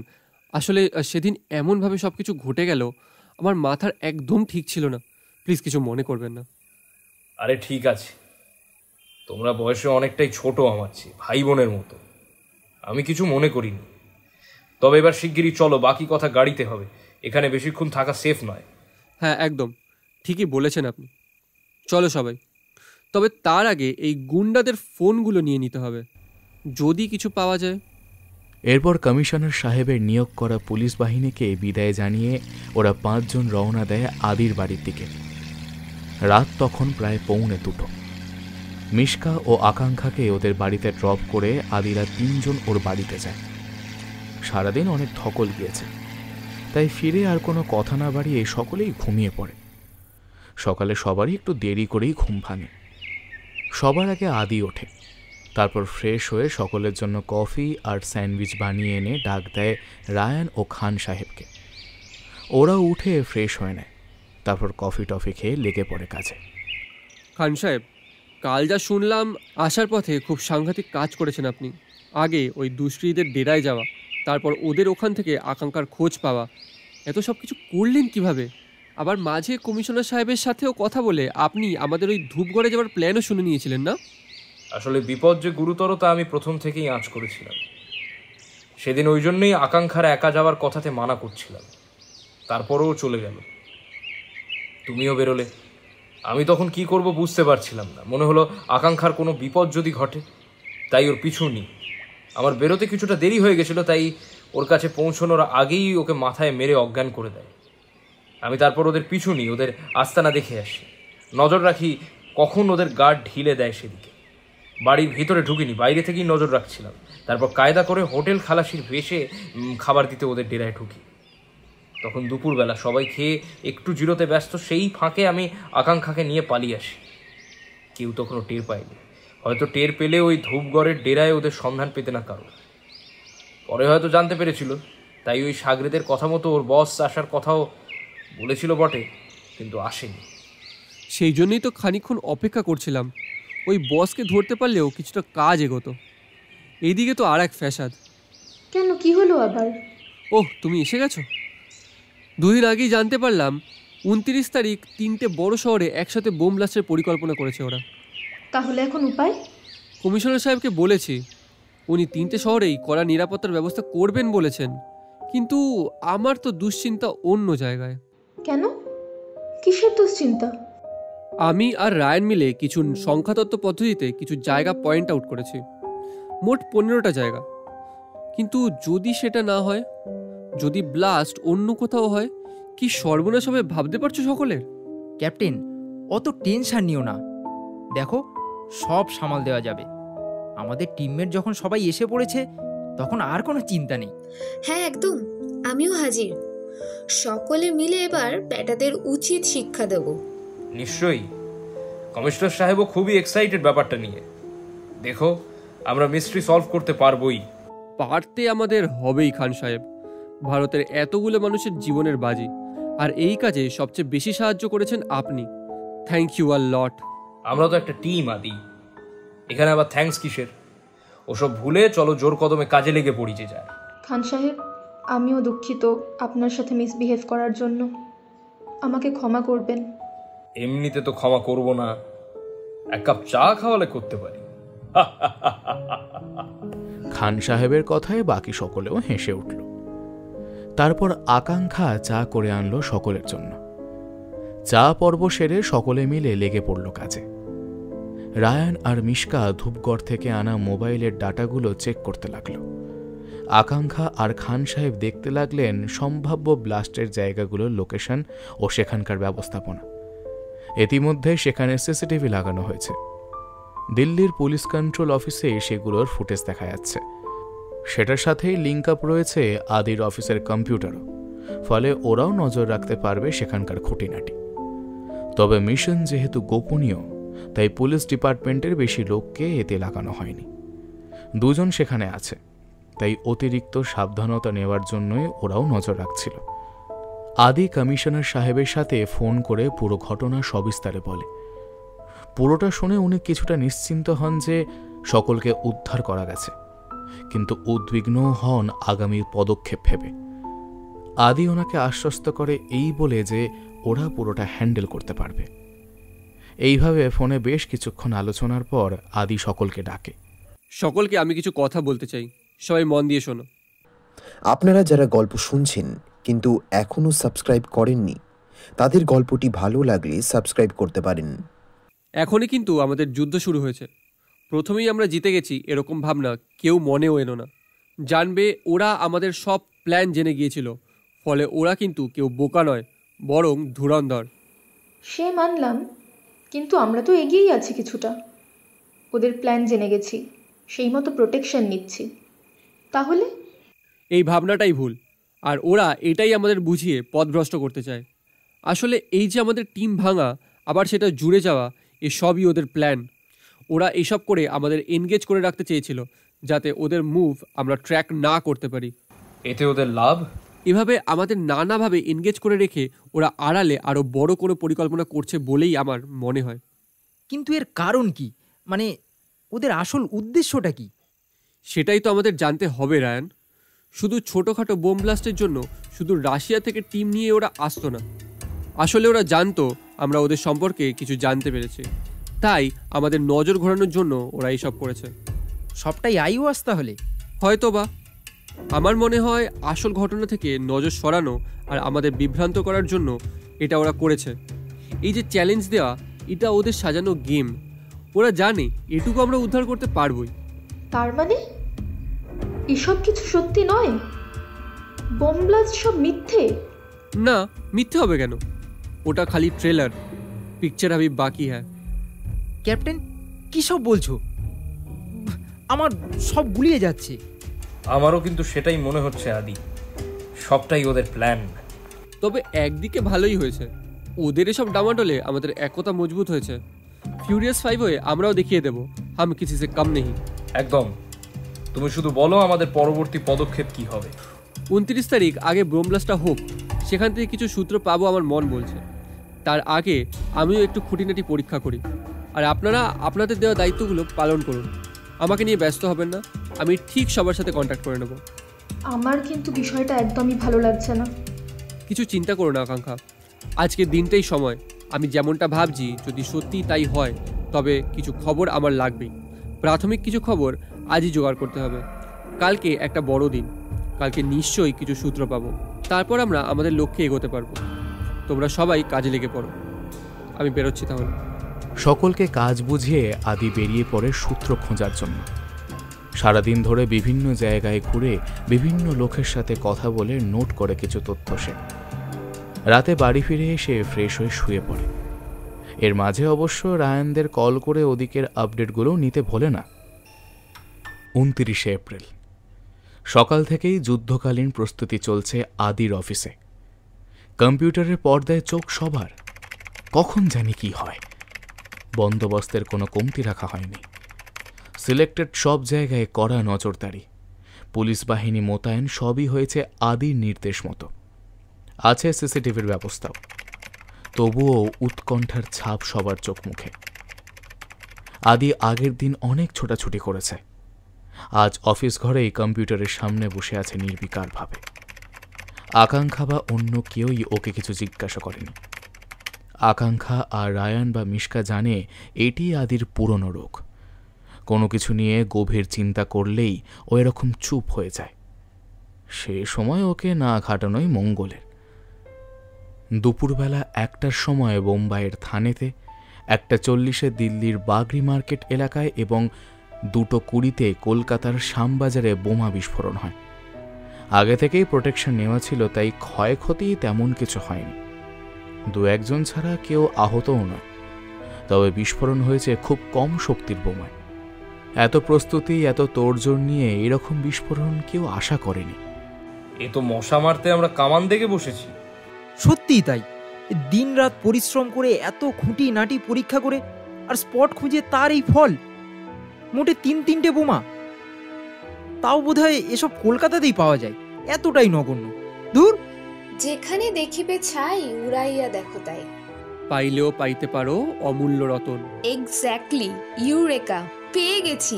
কি পেয়েছিস বলবি তো? আমি বলছি রায়ান, দেখ সকলে, প্রথম বোমা 1টায়, দ্বিতীয় বোমা 1:40-এ, তৃতীয় 2:20-তে, মানে প্রতিটায় অন্তর 40 মিনিট। তাহলে 40 বা 4 হলো ওদের নেক্সট ক্লু। কি তাই তো মিশকা? একদম ঠিক ক্যাপ্টেন, আমিও এটাই ভেবেছি।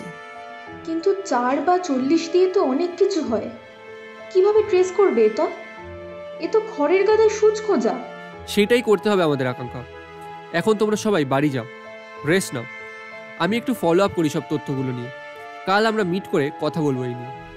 সকালে যে যার বাড়ি চলে যাওয়ার পর 1 কাপ কড়া কফি নিয়ে আদি বসে পুরো ঘটনার চুল ছেঁড়া বিশ্লেষণ নিয়ে। সিসিটিভি ফুটেজ ঘেঁটে প্রতিটা জায়গায় ক্লোজ অ্যাকশন চেক করে। কমন কিছু পায়নি যেমনটা আশা করেছিল, তবে 3টে জায়গায় কিছু মানুষের হাতে গল্পের বই চোখে পড়ে ওর।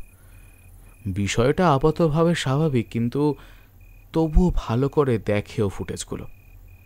জুম করে পড়ার চেষ্টা করে বইয়ের নাম: the great Gatsby, revolution, the alchemist, Napoleon, dead wrong and 50 shades of grey. পরপর নামগুলো লিখে অনেকক্ষণ দেখতে থাকে, তারপর আপন মনে ইউরেকা বলে চেঁচিয়ে ওঠেও। রাত তখন 3টে। তারপর আরও কিছুক্ষণ খোঁজ চালিয়ে 3:30 নাগাদ শুতে যায় আদি। শুয়েও ঘুম আসে না, মাথায় পরিকল্পনা চলতে থাকে আগামী পদক্ষেপের। পরদিন সকাল 7টা। সকাল সকাল সকলেই অফিস ঘরে হাজির। স্নান সেরে আদির আসতে মিনিট 15 লেট হয়। হাসি মুখে সবাইকে গুড মর্নিং জানিয়ে ও বক্তব্য শুরু করে। Good morning. কাল রাতে আমি অনেকক্ষণ ধরে সিসিটিভি ফুটেজ দেখে আর আমার সংগৃহীত কিছু তথ্য থেকে দুষ্কৃতীদের আগামী পদক্ষেপ কিছুটা হলেও আন্দাজ করতে পেরেছি। ওদের নেক্সট টার্গেট হলো দিল্লির গ্র্যান্ড বা the grand new Delhi hotel. হতে পারে এখানেই ওদের দূতরা লুকিয়ে আছে, আরও বড় কোনো হামলার ছক কষছে। আমাদের লক্ষ্য হবে ওদের খুঁজে বের করা আর ওদের প্ল্যান বানচাল করা। সেজন্য আমাদের আবার ছদ্মবেশ নিতে হবে, তবে এবার একটু সাবধানে, কারণ ওরা আমাদের সকলকেই চেনে। একটু গাফিলতি হলে কিন্তু সব শেষ। তারপর কিভাবে এই সূত্র খুঁজে পেল সবটা জানা এসে সকলেই ওর বুদ্ধির তারিফ করে। এরপর চটপট একটা খসড়া প্ল্যান করে সকলকে বুঝিয়ে দেয় যে কি করতে হবে। মিশকা ও রায়ান থাকবে হোটেল ম্যানেজমেন্ট স্টাফ হিসাবে, আকাঙ্ক্ষা থাকবে গেস্ট হিসাবে, খান সাহেব সিকিউরিটি আর আদি ওয়েটার হিসাবে। দিল্লি পুলিশের ইনচার্জের সাথে কথা বলে ওদের সাহায্যে সবটা ব্যবস্থা করে রেখেছিল আদি। সামান্য কিছু ব্রেকফাস্ট করে সকলে বেরিয়ে পড়ে গন্তব্যের উদ্দেশ্যে। যে যার কস্টিউম পরে আলাদা আলাদাভাবে ঢোকে গ্র্যান্ড হোটেলে। মিশকা হোটেলের রিসেপশনিস্ট রূপে হাই ম্যাম, হ্যালো স্যার করতে থাকে আর নজর রাখে চারদিকে। রায়ান হোটেলের ওয়ার্ড বয় রূপে রুমে রুমে নক করে জামাকাপড় লন্ড্রিতে দেওয়ার জন্য অনুরোধ করে আর বেডশিট পাল্টায়, আর সাথে খেয়াল করে সেই 4 জন কেউ আছে কিনা কোনো রুমে। খান সাহেব হোটেলের দারোয়ান রূপে তীক্ষ্ণ দৃষ্টিতে নজর রাখে লোকের আসা যাওয়ার উপর। আকাঙ্ক্ষা হোটেলের সাধারণ গেস্ট রূপে সকালের ব্রেকফাস্ট করতে হল ঘরে যায় আর আলাপ জমানোর চেষ্টা করে 2-1 জনের সাথে। আদি হোটেলের স্টাফ রূপে ব্যস্ত ব্রেকফাস্ট সার্ভ করার জন্য। অনেকের ব্রেকফাস্ট রুমে সার্ভ করার কথা দেখে নিয়েছে আদি আগেই, দায়িত্বটা সেই নিয়েছে। এই সুযোগে রুমে নজর রাখা যাবে। রুমে খাবার সার্ভ করতে গিয়ে বন্ধ দরজার বাইরে দাঁড়িয়ে পড়ে আদি, শুনতে থাকে আলোচনা। বিকেল 5টায় কোনো একটা মিটিংয়ের কথা শুনতে পায়। আরও কী সব কথা হচ্ছিল, তবে মাঝপথে একজন হঠাৎ বেরিয়ে আসে ঘর থেকে। এই কি চাই এখানে? না স্যার, মানে ব্রেকফাস্ট। দাঁড়িয়ে দাঁড়িয়ে আড়ি পেতে কি শোনা হচ্ছিল? আমি সবেমাত্র এলাম স্যার, কিচ্ছু শুনিনি। কথা হচ্ছিল বুঝতে পারছিলাম, তাই একটু ওয়েট করে নক করলাম। যা এখান থেকে, এরপরে এলে ফোন করে আসবি, নইলে ম্যানেজারের কাছে কমপ্লেন করব কিন্তু। সরি স্যার, এরকম ভুল আর হবে না। এনজয় ইয়োর ব্রেকফাস্ট, আমি আসছি। কোনো মতে পালায় আদি ওখান থেকে। বিকেল 5টায় মিটিং, কিন্তু কোথায় কাদের সাথে সেগুলো জানা হলো না। Room number 351। রায়ানকে পাঠাতে হবে মনে মনে ভাবতে থাকে আদি। রিসেপশনে বলা আছে 5টায় এখানকার ব্যাঙ্কোয়েট বুক করার কথা। রুম 351 থেকেই বুকিং হয়েছে। বুঝতে আর কারোর বাকি থাকে না যে বিকেল 5টায় এখানে কি হতে চলেছে। আদি সকলকে সতর্ক থাকার নির্দেশ দেয়। ইতিমধ্যে রায়ান ওই রুমে গেছিল, কিন্তু ওরা দরজা খোলেনি। বাকিটা আকাঙ্ক্ষা সামলে নেবে। ওদের জায়গায় মিটিংয়ে যাবে রায়ান আর আদি। দুজন দুষ্কৃতীর খোঁজ পাওয়া গেলেও আরও দুজন মিসিং। তবে কি তারাই আসবে বিকালে, নাকি অন্য কেউ? আদি এসব ভাবতে থাকে মনে মনে। রায়ান আর আদি এই মুহূর্তে 351 রুমে। ওদের ফাইলপত্র, ফোন ঘেটে কিছু তথ্য পাওয়া গেছে, কিন্তু কে বিকালে আসবে স্পষ্ট নয়। আকাঙ্ক্ষা দুষ্কৃতীদের ড্রিঙ্কস দেওয়ার নাম করে রুমে ঢুকেছিল, তারপর পরপর গুলি চালিয়ে শেষ করে দেয় সে। অবশ্য সাইলেন্সার লাগানো বন্দুক দিয়ে গুলি করায় আশেপাশে কেউ টের পায়নি। আকাঙ্ক্ষা আবার ফিরে গেছে হোটেলের লাঞ্চের জায়গায়। হঠাৎ ওই দুষ্কৃতীদের একজনের ফোনে মেসেজ আসে, আজকের মিটিংটা ক্যান্সেল করা হলো, পরের মিটিংয়ের টাইম আর লোকেশন পরে জানানো হবে। মেসেজটা যে নাম্বার থেকে এসেছে সেটা সবারই পরিচিত। আকাশ থেকে পড়ে আদি। এমন সম্ভাবনার কথা মাথায়ও আসেনি ওদের। কমিশনার সাহেবের সাথে তখনই আলোচনা করে প্ল্যান বদল করে আদি। সেই নাম্বারে আদি মেসেজ পাঠায়, কথা বলা প্রয়োজন, পারলে আজই। তৎক্ষণাৎ মেসেজ আসে, সন্দেহ বাড়ছে, কিছুদিন গা ঢাকা দাও। এখন গ্র্যান্ড হোটেলে বিস্ফোরণ নয়, তোমার ভাইকেও সামনে রাখো। মানে আদির সন্দেহই ঠিক ছিল যে ওদের পরবর্তী টার্গেট হলো গ্র্যান্ড হোটেল। কিন্তু এসব করে লাভই বা কি ওদের? আর ভাই সেই বা কে? এসবের উত্তর দিতে পারে মাত্র একজন, কিন্তু তাকে ধরা কি অতটা সহজ হবে? চিন্তার জট ক্রমশ পাকাচ্ছে আদির মাথায়।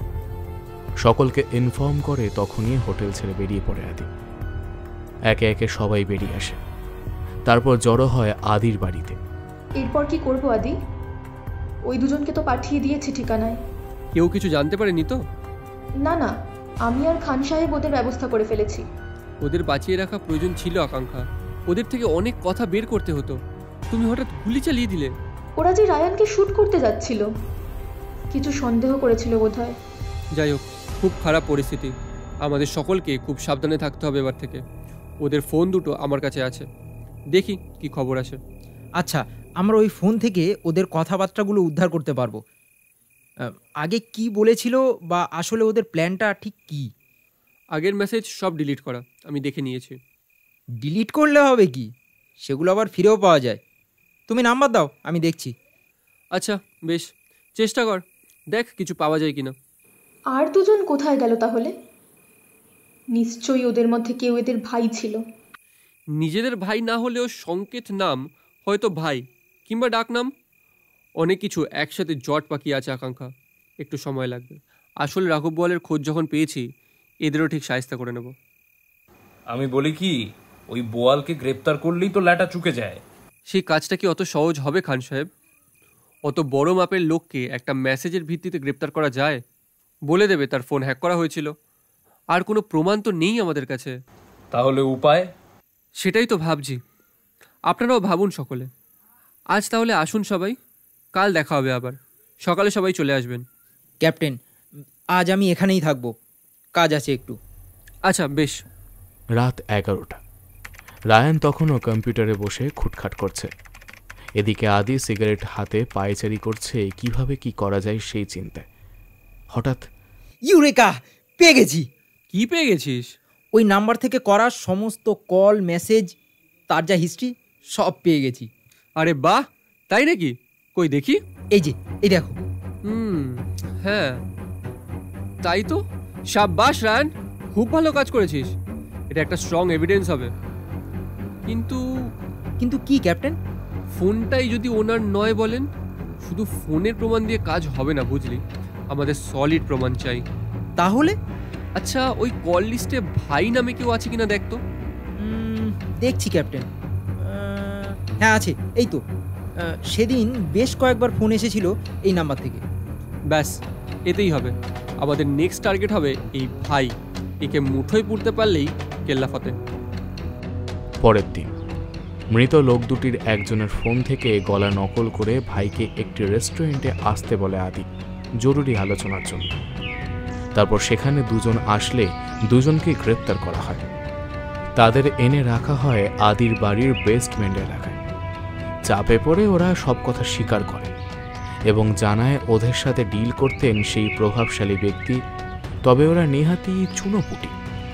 ওদের মাথা এই শহরেই আছেন, তিনিই সবটা দেখেন। আর তার সাথেই সরাসরি যোগাযোগ হয় রাশিয়ার দুষ্কৃতীদের সাথে। তিনি হলেন মিস্টার এক্স, যাকে কেউ কোনোদিনও দেখেনি, শুধু গলাটাই চেনে তারা। তিনি শুধু ফোনে নির্দেশ দেন খালি, কাজ শেষ হলে ইনাম পাওয়া যায়। তার সাথে নিজে থেকে যোগাযোগ করা যায় না, তিনি চাইলে তবেই তিনি ওদের ফোন করেন। যাই হোক, তাদের ওখানে বন্দি করে ওদের ফোন নিয়ে চলে আসে আদিরা ওর অফিসে। ভেবেছিল যেখানে জট খুলবে সেখান থেকে নতুন জট রহস্য যেন পিছু ছাড়ছে না ওদের। তবে আদি বদ্ধপরিকর যে ও এর শেষ থেকে ছাড়বে। যাই হোক, সেদিনের মতো সবাই যে যার বাড়ি চলে যায়, শুধু রায়ানকে থাকতে বলে আদি। আদি আর রায়ান মিলে এ যাবৎ যতগুলো ফোন উদ্ধার করা হয়েছে সবগুলোর কল হিস্ট্রি বের করার চেষ্টা করে। সবকটা পেয়ে তারা কিছু কমন নাম্বার সিলেক্ট করে। হতে পারে এদের মধ্যেই কেউ মিস্টার এক্স। এআই এর সাহায্যে প্রতিটা কমন নাম্বারের লোকেশন ট্র্যাক করে ওরা। এর মধ্যে 3টে নাম্বারের লোকেশন একই। কি করবে ক্যাপ্টেন? 3টে নাম্বার একই লোকেশনের, আর এর মধ্যে মিস্টার এক্স কি? হতে পারে এই 3টে নাম্বারই ওনার। উনি সিম বদলিয়ে ফোন করতেন সকলকে। তাহলে তো ওখানে গেলেই। শিওর নই, তবে মনে হলো এটাই। তবে এখন অনেক রাত হলো, 3টে বাজে প্রায়। কাল সকালে তুই আর আমি মিলে যাব। এখন চল একটু ঘুমাই। পরের দিন সকাল, আদি আর রায়ান দুজনেই সকাল সকাল রেডি হয়ে বেরিয়ে পড়ে গন্তব্যের উদ্দেশ্যে, যেখানে আদিকে প্রথমবার ডাকা হয়েছিল। সেই জায়গায় পৌঁছায় ওরা। খুব সতর্ক হয়ে ভিতরে ঢোকে। একতলায় সব দরজা বন্ধ দেখে দোতলায় উঠে যায় এবং উঠেই একটা ঘর থেকে ফিস ফিস আওয়াজ পেয়ে সেটার বাইরে অপেক্ষা করে তারা। ভিতরে কোনো মিটিং চলছে বোধহয়। জাহাজে করে মাল আসার কথা, স্লিপিং সেলদের অ্যাক্টিভ করা, এরকমই অনেক টুকরো টুকরো কথা ভেসে আসছিল। ঠিক এমন সময় হঠাৎ আদির ফোনটা বেজে ওঠে। সর্বনাশ! ভিতরে সবাই অ্যালার্ট হয়ে যায়, আর তখনই একজন বেরিয়ে আসে হাতে রিভলভার নিয়ে। পাল্টা আদি আর রায়ানও বন্দুক দেখায়, কিন্তু ইতিমধ্যে আরও কজন বেরিয়ে এসে ওদের ঘিরে ধরে। আদি ভাবে আর বুঝি শেষ রক্ষে হলো না, এবার ওরা ধরা পড়ে গেছে। ভিতর থেকে গমগমে গলায় আদেশ ভেসে আসে, হ্যাঁ, ভেতরে নিয়ে আয় মেহমানদের। তাহলে আদি, কি হলো ব্যাপারটা? আমরা সবটাই জেনে গেছি, আর লুকিয়ে লাভ নেই। সামনে আসুন মিস্টার এক্স। আরে দাঁড়াও দাঁড়াও, অত তারা কিসের তোমার? কি জেনেছো, কতটা জেনেছো সব তো শুনবো। একটু অতিথি আপ্যায়নের সুযোগ দাও। মানে ইয়ার কি হচ্ছে নাকি? এই কে আছিস? এদের হাত পা বাঁধ আগে, তারপর ওদের কাছে যা অস্ত্র আছে নিয়ে নে, আর এদের দলের আরো 3 জনকে ধরে আন। বেচারা খুব তরপাচ্ছে। খবরদার, মেয়েদের গায়ে একদম হাত দেবেন না, ওরা কিচ্ছু করেনি। যা বলার আমায় বলুন। হ্যাঁ, সে তো বলবোই। আমার লোকেদের মেরেছো, আমার প্ল্যান চম্পট করেছো, কতগুলো টাকার লোকসান হলো আমার, সেই হিসাব তো নেব বইকে। আর মেয়েদের আমি এমনিও কিছু বলি না, এত সুন্দরী মেয়েদের বেঁধে রাখতে তো কষ্ট হয় আমার। বরং ওদের দিয়ে একটু সেবা করালে, মানে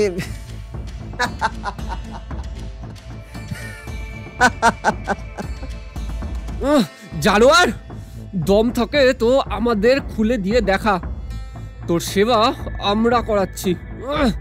একদম চুপ চুপ, এখনো ওদের কিছু করা হয়নি, বেশি করলে আমি কিন্তু আর দয়া দেখাতে পারবো না। তোর দয়া লাগবেও না, আমরা চাইলে এখনই তোকে এক্সপোজ করে পুলিশের হাতে তুলে দিতে পারি। পুলিশ? পুলিশ? পুলিশ আমার পকেটে পড়া আছে, বুঝলি? কিচ্ছু করতে পারবি না তোরা, কিচ্ছু না। তোদের দেশে বসে তোদের লোক দিয়েই তোদেরকে মেরে যাব, আর লাখ লাখ টাকার মুনাফা হবে আমার। সেগুড়ে বালি, আমি সব প্রমাণ পেয়ে গেছি, এবার শুধু তোকে ধরার অপেক্ষা। তাই নাকি? জানিস তোদের হোম মিনিস্টার আমার ইশারায় নাচে? জানিস কত কোটির ব্যবসা চলে আমাদের বিদেশের সাথে? শুধু কটা বোম ব্লাস্ট রুখে নিজেকে হিরো মনে করেছিস? হ্যাঁ, শুনে রাখ, ওগুলো সব আমারই প্ল্যান। তোরা যখন ওই বোম ব্লাস্ট নিয়ে ব্যস্ত, তখন কয়েক কোটির জাল ওষুধ বিদেশ থেকে পাচার হয়ে এ দেশে এসেছে। আবার একটা মহামারী লাগবে, হ্যাঁ বলা ভালো, লাগানো হবে, তারপর দেদার ওষুধ বিকবে। ওষুধের জন্য তো লোকে লাখ টাকাও দিতে রাজি। সবটাই আইওয়াশ, বুঝলি? সব ওগুলো ভেজাল ওষুধ। মিডিয়া থেকে শুরু করে ডাক্তার সব আমাদের হাতে। বোম ব্লাস্ট নিয়ে যখন সারা দেশে হইচই পড়ে যাবে, তখনই এই সব ভাইরাস ঢুকিয়ে দেব মানুষের মধ্যে। বোম ব্লাস্টে প্রচুর মানুষ আহত হবে, তাদের চিকিৎসা দরকার, আর তখনই রক্ত দেওয়ার নাম করে চলবে শিবিরের আয়োজন, যেখানে চুপি সারে ভাইরাস ঢোকানো হবে। যারা মারা যাবে তারা তো বেঁচেই গেল, আর যারা বেঁচে যাবে তাদের শরীরেও দেয়া হবে ভাইরাস। মারণ ভাইরাসের জেরে অর্ধেক মানুষ মারা যাবে, আর যারা বেঁচে যাবে তাদের মধ্যে মারামারি লাগবে ওষুধের জন্য। আর তখনই চড়া দামে বিকবে ওষুধ, কেউ কিচ্ছু করতে পারবি না, বুঝলি? এত মানুষের সর্বনাশ করে তোরা পার পাবি ভেবেছিস? কে ধরবে? হ্যাঁ, কে ধরবে আমাদের? তুই? আর কতক্ষণ বেঁচে থাকবি সেটা আগে ভাব। জানি তোরা এই ডেরাটাও বোমা দিয়ে উড়িয়ে দিবি। বাবা বাবা, অনেক খবরই জোগাড় করেছিস দেখছি, কিন্তু কোনো লাভ হবে না। আর ঘন্টা খানিকের জীবন তোদের। হ্যাঁ, এই সব কটাকে নিয়ে আয় এখানে, কেউ যেন পালাতে না পারে। ভালো করে হাত পা মুখ বেঁধে দে। আর অনেক বকবক করছে এরা, মর তোরা এবার একসাথে। চলি, হ্যাঁ, টাটা। তখনই বাইরে থেকে গমগমে গলায় পুলিশ কমিশনারের গলা শোনা গেল। বাড়ির মধ্যে যারা আছেন সবাই সারেন্ডার করুন। পুলিশ কিন্তু চারিদিক থেকে বাড়িটা ঘিরে নিয়েছে, পালাবার চেষ্টা করলেও কোনো লাভ হবে না। এরপর মিস্টার এক্স তার দলবল সারেন্ডার করতে বাধ্য হয়। আসলে স্পাই ক্যামেরা দিয়ে কথাবার্তা বলতো ওই লোকটি। ভারতীয় হয়েও রাশিয়ার ওই দুষ্কৃতীদের দালালি করত লোকটা। আসল নাম সুখবিন্দর সিং। বাংলা, ওড়িশা, পাঞ্জাবি, ইংলিশ, রাশিয়ান সব ভাষাতেই সমানভাবে দক্ষ। পেশায় গবেষক হয়েও এমন ঘৃণ্য কাজ করত শুধু টাকার লোভে। যাই হোক, ওদের পুরো গ্যাংকে গ্রেপ্তার করে কমিশনার সাহেব আদিদের মুক্ত করেন। স্যার, আপনি এখানে কিভাবে এলেন? আমাকে মিসকা লোকেশন সহ তোমাদের বিষয় মেসেজ করেছিল। মিশকা? হ্যাঁ ক্যাপ্টেন, আমি যখন গাড়িতে ছিলাম তখন কমিশনার সাহেবকে মেসেজ করি। এরা আমাদের তিনজনকে এনেছিল তুমি দেখেছো এই বলে। আমি বুঝেছিলাম কিছু গোলমাল আছে, তাই লোকেশন সহ মেসেজটা করি। আমিও তখনই ফোর্স নিয়ে বেরিয়ে পড়ি। তারপর তো এসে আগে পুরো এলাকা ঘিরে দিই, তারপর হুঁশিয়ারি বার্তা পাঠাই। এদের এখানে প্রচুর বোমা পাওয়া গেছে। জানতাম স্যার, এরা এসব মজুদ করবে। আরও অনেক ভয়ানক জিনিস আছে এদের কবজায়। সেগুলো হলো মারণ ভাইরাস ও ভেজাল ড্রাগস। ড্রাগস? এটা নেশার জিনিস নয়, তার চেয়েও মারাত্মক ভেজাল ওষুধ, যা দিয়ে লক্ষ লক্ষ মানুষ মারার প্ল্যান করেছিল এরা। সেগুলো কি পাওয়া যাবে আদৌ? আলবাত পাওয়া যাবে। সব রেকর্ড করা আছে আমার এই জামার বোতামের মিনি রেকর্ডারে। পুরো মিস্টার এক্সের জবানবন্দি, নিজের মুখে স্বীকার করেছে ও। সাব্বাস! এই জন্যই তো তোমাকে এতটা ভরসা করি। তুমি সত্যিই আমাদের ডিপার্টমেন্টের গর্ব। শুধু আমি নই স্যার, আমাদের গোটা টিম, আকাঙ্ক্ষা, রায়ান, মিশকা ও খান সাহেব সকলেই এই প্রশংসার সমান দাবিদার। আচ্ছা, বেশ বেশ, চলো বাকি কথা অফিসে গিয়ে হবে, কেমন? দুষ্কৃতীদের পুলিশ গ্রেপ্তার করে নিয়ে গেছে, আমরাও রওনা দিই। হ্যাঁ স্যার, চলুন। শেষ হলো আমাদের আজকের উপস্থাপনা, অপারেশন রেড কোড। গল্পের নাট্যরূপ অরিত্রা, পুলিশ কমিশনার অর্ঘ্য, আদিদেব শ্রীদীপ, মিস্টার এক্সের ভূমিকায় আমি স্বর্ণাভ, আকাঙ্ক্ষা স্বস্তিকা, রায়ানের চরিত্রে পিনাকি, মিসকা স্নেহা, মিস্টার গোয়েল কিঞ্জল, মিনিস্টার সায়ন, খান সাহেবের ভূমিকায় শিলাদিত্য, ডক্টর রিমা, গুন্ডার চরিত্রে সৌমিক দাস। সমগ্র পর্ব পরিচালনা, original score and SFX Sridip, poster design Pinaki. আজ এই পর্যন্তই, ফিরে আসবো খুব তাড়াতাড়ি নতুন একটা গল্প নিয়ে। ততদিন সঙ্গে থাকুন আর শুনতে থাকুন দ্য অ্যাডভেঞ্চার স্টেশন, শুধুমাত্র আপনাদের গল্পের স্টেশনে। আপনারা যদি নিজেদের লেখা কোনো গল্প আমাদের পাঠাতে চান তো মেল করতে পারেন ডিসক্রিপশনে দেওয়া মেল আইডিতে।